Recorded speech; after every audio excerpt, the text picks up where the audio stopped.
اب کسی کے ذہن میں کوئی سوال ہو تو کر لیں۔ ایک سوال یہ ہے، کیا بیوی کے پاس لیٹنے سے چومنے سے روزہ ٹوٹ جائے گا؟ بڑا اچھا سوال ہے بھائی، یہ اکثر پوچھا جاتا ہے۔ اور نبی اکرم صلی اللہ علیہ وسلم مائیں عائشہ فرماتی ہیں کہ حضور روزے کی حالت میں چوم بھی لیتے تھے اور چھو بھی لیتے تھے، تو اس لیے اجازت ہے۔ مگر آگے یہ بھی فرمایا حضرت عائشہ نے کہ کون ہے جو نبی کی طرح اپنے اوپر کنٹرول کر سکے، اس لیے دور رہا کرو۔ ایک بار یہ میں واقعہ سناؤں، نبی اکرم صلی اللہ علیہ وسلم کے پاس ایک بوڑھا شخص آیا، اس نے اسی بابت حضور سے سوال کیا، تو حضور نے اجازت دے دی، یہاں کوئی حرج نہیں، روزے کی حالت میں تم بوسہ بھی لے سکتے ہو، لیٹ بھی سکتے ہو، پاس کوئی حرج نہیں۔ تھوڑی دیر بعد دوسرا ایک شخص آیا جو جوان تھا، تو جب حضور صلی اللہ علیہ وسلم سے اس بارے میں پوچھا گیا تو حضور نے اسے منع کر دیا، کیونکہ حضور کو اندازہ تھا کہ جوان آدمی اس سے کنٹرول نہیں ہو پائے گا۔ تو اس لیے کیونکہ بہت بڑا کفارہ ہے اس کا، اگر آپ اس حالت میں روزے کو توڑ دیتے ہیں تو 60 روزے مسلسل رکھنا، جب ایک روزے میں تو برداشت نہیں ہو رہی جوان آدمی سے، وہ اجازت لینے کے آیا حضور کے پاس، تو 60 روزے تو کیسے رکھے گا؟ سوال ہے، کیا اب عدت کی ضرورت نہیں رہی کیونکہ اب تو ڈی این اے سے باپ کا پتہ چل سکتا ہے؟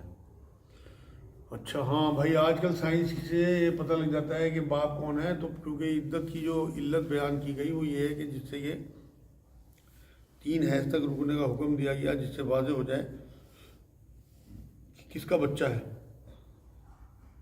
عدت کا جو معاملہ ہے وہ اس لیے ہے۔ یہ بڑا اچھا سوال ہے آج کے سائنس کے حساب سے۔ یہ بالکل جو شریعت کی چیزیں ہیں کسی بھی قیمت پہ انہیں بند نہیں کیا جا سکتا۔ اس طرح تو بہت چیزیں جو ہے وہ بہت ساری چیزیں بند کرنی پڑیں گی۔ اب آپ دیکھیں نا، جو لوگ حج پہ جاتے ہیں یا عمرے پہ جاتے ہیں وہ صفا مروہ کی صحیح کرتے ہیں۔ اب کون سا ایسا ہے کہ کسی ماں کو بھاگنا پڑ رہا دودھ کے لیے، پانی کے لیے اپنے بچے کے؟ وہ ایک یاد ہے جو اسے مناتے ہیں ہم۔ حضرت حاجرہ دوڑی تھی اپنے بچے کی پیاس دیکھ کے۔ اسی طرح سے شروع میں رمل کیا جاتا ہے، جو طواف ہوتا ہے وہاں پہ، جو لوگ گئے ہوئے ہیں انہیں پتہ ہے، کندھے 3 چکر تک کندھا کھول کے جو ہے طواف کیا جاتا ہے۔ اب تو کیونکہ اس ٹائم یہ تھا، نبی اکرم صلی اللہ علیہ وسلم نے فرمایا تھا کہ وہاں جو کافر اکٹھے تھے مکے میں، کیونکہ تھکے ہارے تھے، تو یہ کہا کہ انہیں لگنا نہیں چاہیے تم تھکے ہارے ہو، بلکہ مومن جو ہے وہ چوک چوبند نظر آنا چاہیے، جوان۔ تو یہ کہا تھا کہ کندھے کھول کے اور تیزی سے چلا کرو، 3 چکر شروع کے، رمل کہلاتا ہے وہ۔ اب تو اس کی ضرورت نہیں، اب تو کون سے کافر، وہاں تو کافروں کو جانے کی اجازت نہیں۔ لیکن یہ سب چیزیں باقی رکھی گئیں اسی لیے کہ یہ ایک خوبصورتی ہے دین کی اور یاد ہے ایک حساب سے۔ تو ہم اب جو آپ قربانی کر رہے ہیں، اب کون سا آپ کو کسی بچے کو ذبح کرنے کے لیے لے جانا پڑ رہا، لیکن ابراہیم علیہ السلام کی قربانی آپ، تو اس طرح تو بہت ساری چیزوں پہ معاملہ آ جائے گا۔ اس لیے جس طرح سے متواتر چیزیں چلی آ رہی ہیں وہ اسی طرح رہیں گی، چاہے سائنس کتنی بھی ترقی کر لے۔ جبھی تو میں لوگوں کو کہتا ہوں کہ چاند کی کتنی بھی وہ مطلب سائنس ترقی کر لے، چاند ضرور دیکھا کرو اور دعا بھی ضرور پڑھا کرو جو حضور نے بتائی۔ شوگر یا کوئی اور ٹیسٹ کرانے سے خون نکالنے سے روزہ ٹوٹ جاتا ہے؟ شوگر کا یا اور کوئی ٹیسٹ کرانے کے لیے خون نکالنے میں روزہ ٹوٹ جاتا ہے؟ نہیں بھائی، روزہ جو ہے وہ میں نے بتایا تھا شاید کل آپ کو کہ سوائے حیض کے اور کسی بھی وجہ سے اگر جسم سے کوئی چیز خارج ہوتی ہے تو اس سے روزہ نہیں ٹوٹتا۔ تو اس لیے ذرا سا خون اس میں نکالا جاتا ہے، تو وہ تو بلڈ ڈونیٹ اگر آپ کریں پوری بوتل تب بھی نہیں ٹوٹتا روزہ۔ تو اگر آپ کو کمزوری ہو رہی ہے، آپ روزہ توڑنا چاہیں تو ایک روزے کا آپ کو بدلہ بعد میں دینا پڑے گا اگر آپ نے کسی کی جان بچانے کے لیے خون ڈونیٹ کیا۔ تو یہ تو بہت زیادہ خون لیا جاتا ہے شوگر ٹیسٹ کرنے کے لیے، اس سے کوئی روزہ نہیں ہوگا۔ کیا شیعہ لوگ تراویح پڑھتے ہیں؟ ان کا سوال ہے کیا شیعہ حضرات تراویح پڑھتے ہیں؟ نہیں بھائی، شیعہ حضرات تراویح نہیں پڑھتے، اور ابھی تک تو یہی معلومات ہے مجھے تو کہ شیعہ تراویح نہیں پڑھتے۔ کیوں نہیں پڑھتے؟ کیوں نہیں پڑھتے؟ اصل میں نہ بہت ایک طبقہ ہے بس وہ جو پڑھتا ہے، باقی سب کوئی نہیں پڑھتا تراویح۔ ان کے پاس تو جواز ہے نا، اور ان کا جواز بھی حق ہے۔ ان کے پاس جواز یہ ہے کہ نبی اکرم صلی اللہ علیہ وسلم نے 3 دن تراویح پڑھائی اور تیسرے دن غصہ ہوئے، مطلب چہرے پہ ناگواری تھی کہ تم لوگ کیوں آئے تراویح پڑھنے، کہیں اللہ تمہارے پر فرض نہ کر دے۔ تو وہ یہ کہتے ہیں کہ رسول اللہ صلی اللہ علیہ وسلم کیونکہ غضبناک ہوئے تھے اس لیے ہم تراویح نہیں پڑھتے۔ حضور جو رات کی نماز پڑھتے تھے ہم اس پہ زیادہ وہ کرتے ہیں، حالانکہ اگر کوئی رات کی نماز پڑھے تو وہ تراویح میں زیادہ افضل ہے میرے نزدیک میں۔ جو 8 رکعت اور 3 وتر ہیں نبی کی جو بڑی سنت ہے پورے سال کی، وہ زیادہ افضل ہے آخری وقت میں۔ لیکن کیونکہ قیام کا حکم ہے راتوں میں، اور اس ٹائم جو ہے نیند کا ایسا غلبہ ہوتا ہے کہ نہیں اٹھ پاتے لوگ، تو اس لیے یہ ٹھیک ہے جو سلسلہ چل رہا کہ ہم پورا قرآن جو ہے وہ ایک مہینے میں 20 رکعت میں روز قیام کی حالت میں اللہ کا کلام سن لیں اور پورا قرآن سن لیں. حالانکہ نہ پورا قرآن سننا سنت ہے اور نہ پورے رمضان تراویح پڑھنا سنت ہے. اسی لیے شیعہ حضرات جو ہیں وہ اس کو نہیں مانتے. کیا رمضان کے آخری جمعہ کو 4 نفل پڑھنے سے جو پچھلی نمازیں ہیں جو قضا ہوتی ہے وہ معاف ہو جائیں گی؟ واہ واہ، یہ بھی میں نے بہت سنا بھائی کہ آخری جمعے کو اگر آپ 4 نفل پڑھ لیں گے تو آپ کی پچھلی تمام نمازیں معاف ہو جائیں گی. رمضان کا آخری جمعہ کوئی روایت نہیں ہے اس طرح کی، سب جھوٹی اور موضوع چیزیں ہیں. سب میں نے زیادہ یہ حنفی لوگوں میں زیادہ اڑی ہوئی سنی ہے باتیں، بالکل بیکار کی بات ہے. ایسا کوئی نبی نے نہیں فرمایا، نہ قرآن کی کوئی آیت ہے. تو اس لیے بچو. اصل جو ہے پچھلی نمازوں کی جو اصل چیز ہے وہ توبہ ہے کہ آپ توبہ کریں اللہ سے کہ اللہ میری پچھلی نمازیں معاف کر دو، آگے میں نہیں چھوڑوں گا. لیکن اپنے وعدے پہ پکے رہنا پھر کہ اللہ نے ایک بار اگر آپ کی پچھلی سن لی 2 نفل میں آپ نے اللہ کو ایک حساب سے مطلب سیٹسفائی کر دیا اور اللہ کو لگ گیا کہ اب یہ نماز نہیں چھوڑے گا تو وہ انشاءاللہ آپ کی قبول کر لے گا. لیکن آگے مرتے دم تک بھی نماز نہ چھوڑنا. پچھلی خطاؤں کی کیسے معافی مل سکتی ہے؟ ان کے سوال یہ پچھلی خطاؤں کی کیسے معافی مل سکتی ہے. بھائی پچھلی خطاؤں کی معافی تو اصل چیز توبہ ہے کہ آپ پلٹیں اور آگے اللہ سے عزم کریں کہ میں گناہ نہیں کروں گا. اور نبی اکرم صلی اللہ علیہ وسلم نے تو اور بھی چیزیں بتائی ہیں اس طرح کی کہ اگر آدمی جو ہے یہ رمضان کے جو روزے ہیں یہ تمام آپ کے پچھلے گناہ دھو دیتے ہیں. اسی طرح مقبول حج جو ہے وہ تمام پچھلے گناہ دھو دیتا ہے. اگر آپ کا حج جو ہے وہ قبول ہو جائے تو پچھلے گناہ تمام معاف ہو جائیں گے آپ کے. ویسے آپ توبہ کرتے رہیں، استغفار کرتے رہیں، انشاءاللہ اللہ بہت بڑا ہے. نبی تو یہ تک فرما گئے کہ ایک نماز کسی نے جماعت سے پڑھی اور دوسری نماز بھی جماعت سے پڑھی تو اس کے پیچھے تمام گناہ اللہ معاف کر دیتا ہے. تو بالکل اللہ بہت رحمان الرحیم ہے. وہ تو خود کہتا ہے قرآن میں کہ میں تمہارے قریب تر ہوں، مجھ سے مانگو میں تمہیں دوں گا، میں تمہاری سنتا ہوں، مجھے پکارو لیکن تم بھی میری سنو. تو اگر آپ واقعی شریعت کے پابند ہو گئے اور پچھلے گناہوں پہ آپ نے توبہ کی تو اللہ وہ گناہ ہی آپ سے ڈیلیٹ کر دے گا اور بھلا دے گا. کبھی اگر یاد بھی آ گئے تو آپ کو گلٹ ہوگا کہ میں نے یہ گناہ کیوں کیے تھے. تو آپ توبہ کریں دل سے، انشاءاللہ اللہ دلوں کی پکار سنتا ہے. اگر اسکوٹر پہ ہیں، روزہ کھولنے میں 5 منٹ دیر ہو جائے تو کیا روزہ ہو جائے گا؟ ان کا سوال یہ ہے اسکوٹر پہ ہیں، روزہ کھولنے میں دیر ہو جائے 5 منٹ گھر پہنچنے میں تو کیا روزہ ہو جائے؟ بالکل ہو جائے گا بھائی. نبی نے جلدی روزے کھولنے کا حکم دیا ہے، جان بوجھ کے دیر نہیں کرنی. آپ کہیں ٹریفک میں پھنسے ہوئے ہیں، آپ نہیں پہنچ پا رہے اور آپ 5 منٹ 2 منٹ لیٹ پہنچے، آپ کا روزہ ہو گیا بالکل. وہ جو آپ نے حدیث سنی نا کہ میری امت فلاں پاتی رہے گی تب تک جب تک روزے میں جلدی کرتی رہے گی، وہ آپ کی انٹینشن پہ ہے کہ آپ جان بوجھ کے دیر نہ کریں روزہ کھولنے میں. کبھی مجبوری ہو تو بالکل اللہ آپ کے ساتھ ہے، بالکل روزہ ہو جائے گا. اسلام میں سحری آخری وقت اور افطار میں جلدی کرنے کا حکم کیوں ہے؟ اچھا، اسلام میں سحری آخری وقت اور افطار میں جلدی کرنے کا حکم کیوں ہے؟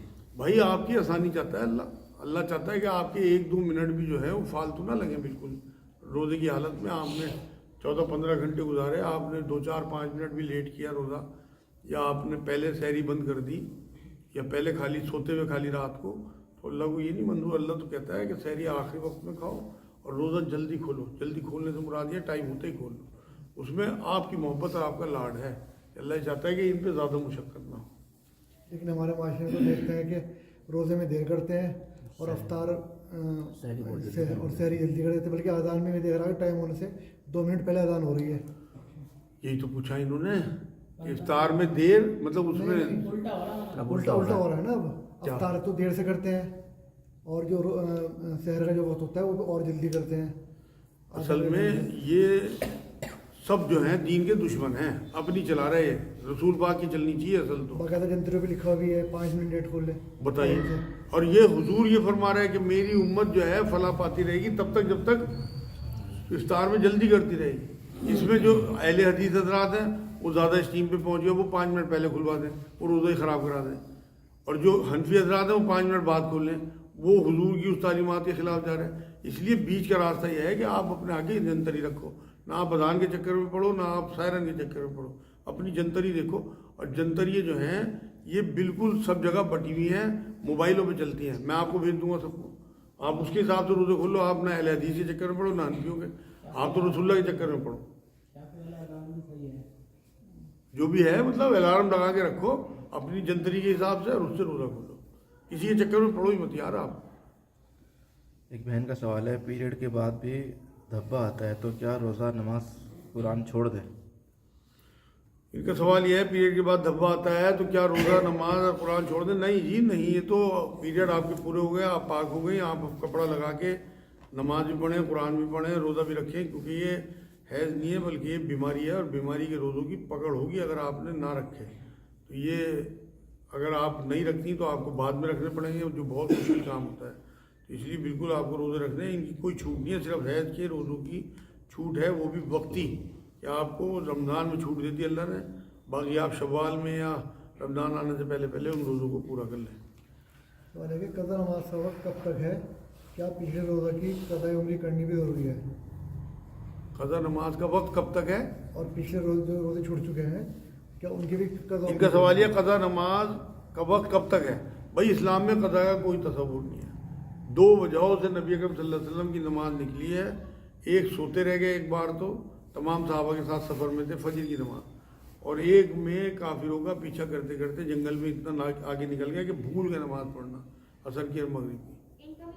تو یہ جو قضا کا تصور ہے یہ سب ہمارا اپنا بنایا ہوا ہے, اسلام میں قضا ہے ہی نہیں. آپ کی جب آنکھ کھلے آپ اٹھتے ہی نماز پڑھ دیں, آپ کی نماز ادا ہو گئی, قضا نہیں ہوئی. اسی طرح سے اگر آپ نماز پڑھنا بھول جائیں کبھی زندگی میں تو یاد آتی فوراً پڑھ دیں, وہی آپ کا ٹائم ہے نماز کا. اس لیے قضا کا کوئی تصور نہیں ہے.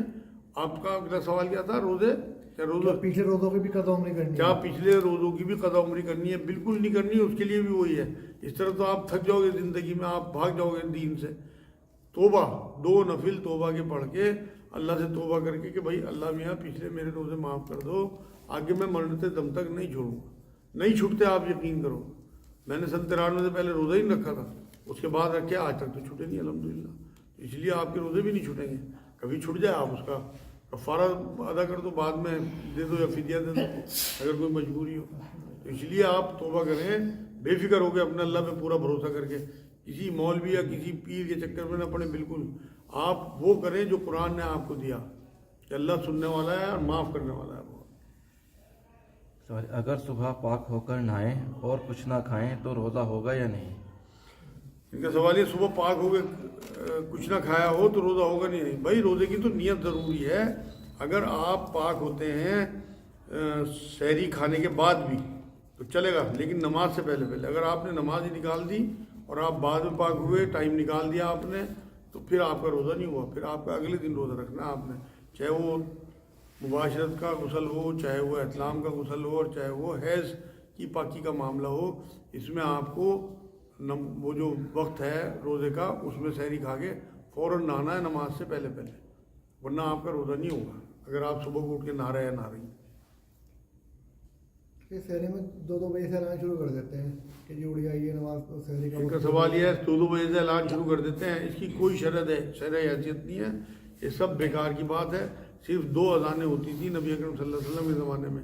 ایک حضرت بلال رضی اللہ تعالیٰ عنہ دیتے تھے کہ لوگوں کو سحری میں اٹھانے کے لیے, اور اس کے بعد پھر ایک نابینا صحابی تھے مختوم شاید, پھر وہ دیتے تھے. ان کی اذان پہ پھر وہ ٹائم ختم ہو جایا کرتا تھا. نبی نے یہی فرمایا کہ بلال کی اذان پہ کوئی کھانا پینا نہ چھوڑے, کیونکہ وہ نابینا صحابی تھے, انہیں کوئی دوسرا بتاتا تھا کہ وقت ختم ہو گیا آپ اذان دے دو, تو وہ پھر جب اذان دیتے تھے تو اس ٹائم پھر وہ کھانا پینا بند کیا جاتا تھا. تو اس لیے یہ جو بجاتے پھرتے ہیں ڈھول, اور یہ جو اعلان کہ اب 15 منٹ ہو گیا, اب تم نے سوئیاں کھا لی ہوں گی, اب تم نے روٹی کھا لی ہوگی, اب یہ کر لو, یہ سب بیکار کی باتیں ہیں. اپنے آپ کو بدنام یہی ہیں وہ لوگ جنہوں نے اذانیں بند کرائی ہیں. یہی ہیں ان کے ہاتھ میں مائک آنے کے بعد یہ سمجھتے ہیں کہ ہم پتہ نہیں کہاں پہنچ گئے. اپنی آوازوں کو یہ سمجھتے ہیں کہ ہماری محمد رفیع کی آواز ہے. اس لیے بالکل آپ اگر کسی مسجد میں آپ کا زور چلتا ہو, متولی ہیں, بند کراؤ یہ کام. سب کو پتہ ہے کہ موبائل ہیں, الارم ہے, لوگ 5 منٹ بعد کے الارم لگاتے ہیں. کون چاہے گا کہ میری سحری نکل جائے؟ یہ سب بیکار کی باتیں ہیں. مطلب اپنے جو پڑوسی بھائی ہیں ہمارے ہندو بھائی, انہیں پریشان کرنے والی بات ہے میرے نزدیک.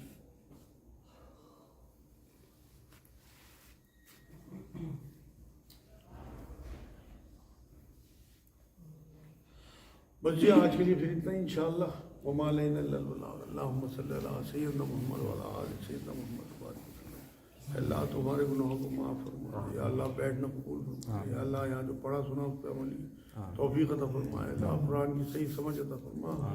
یا اللہ یہ بہت تیرا عظیم کلام ہے. یا اللہ ہم چھوٹے سے لوگ ہیں, چھوٹی زبان ہے. یا اللہ پھر بھی ہمت کری. یا اللہ تو نے ہمت دی. یا اللہ تو نے قرآن سمجھایا. یا اللہ تو نے بیٹھنے کی توفیق دی. وما توفیق الا باللہ. اللہ تو ہی توفیق دینے والا ہے. اللہ اسے جاری ساری رکھ اور اس کام کو جو ہم نے شروع کیا ہے اللہ لوگوں کے دلوں تک پہنچا دے, لوگوں کی ہدایت کا ذریعہ بنا دے. ایمان والی آسان زندگی, ایمان والی آسان موت عطا فرما. نبی اکرم صلی اللہ علیہ وسلم کی حد درجے کی محبت عطا فرما. اور رمضان کا زیادہ سے زیادہ فائدہ اٹھانے کی توفیق عطا فرما. یا اللہ پاک جتنے رمضان چلے گئے یا اللہ ان کا قبول فرما لے ہمارے روزوں کو, ہماری عبادات کو. آگے اس سے بھی بڑھ چڑھ کے باقی جو رمضان رہ گئے ان میں عبادات کرنے کی توفیق عطا فرما.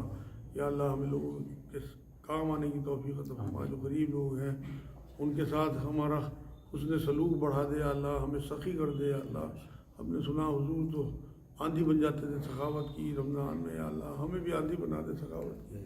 تو نے جو ہمیں دیا ہے اللہ زیادہ زیادہ بانٹنے والا بنا دے. یا اللہ جتنا تو نے دیا اتنا نہیں بانٹ پاتے, ہم کنجوس ہیں. یا اللہ ہمیں سخی کر دے میرے مولا. اب تیرا ہی دیا ہوا ہے, تیری راہ میں لگا دیں.